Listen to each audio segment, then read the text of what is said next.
We're in Lincoln, Maine, population about 5,200. We have a lot of recreational activity here, boating, snow sleds, ATVs, and we are also a service center for all the small towns around us. They come in for groceries, use our library. It was in 2008, right when I took over as town manager, that First Wind came forward and wanted to work with the town to develop a wind farm. This project is the Rollins Wind Project for First Wind. We're constructing 40 1.5 megawatt turbines in the towns of Wynne, Lee, Lincoln, and Burlington, Maine. The plant, when it's completed and has gone commercial, will have the capacity to generate 60 megawatts of power. The entire town budget is $5.2 million. We had to look for different revenue streams, and this was a great way to build up that tax base.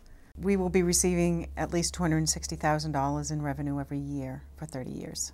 We can purchase streetlights with that, paving of roads, any economic development that we want to do, we can use that money for those purposes. That's money that we don't have to ask our taxpayers for. Well, the wind industry, since it's come to central Maine and northern Maine, has just brought hundreds and hundreds of jobs that otherwise wouldn't be here. The wind industry is providing work for 195 people here today at the end of February in a Maine winter, and these guys probably otherwise would be sitting home drawing unemployment or plowing snow or cutting wood or something like that. During this construction phase, it is super for our economy. I mean, our hotels are full, the restaurants are full, they're using all of our stores. It's growth for the town of Lincoln. I left the state in 2005.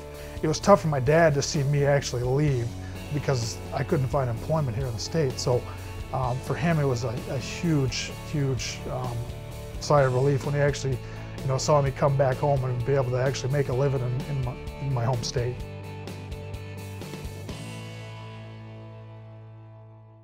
Our business is to grow trees, but in the meantime, a tree takes 70 years to grow. In the meantime, you got to pay your taxes and hang on to it. Well, so it worked really good for us because these wind towers are in a big management district of ours out there. We own tens of thousands of acres out there where it is.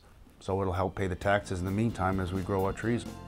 We got to have electricity, okay? I mean, they're taking the dams out of the rivers. They don't want smokestacks. You can't have nuclear power. I'm not going to live without electricity. We got to do something. As a resident of this community, I find this to be a very progressive effort to bring energy to the communities, to the region, to the state, to the nation. They've been very good to work with. They're very accommodating, and they want to make things fair for all the communities that they're working in.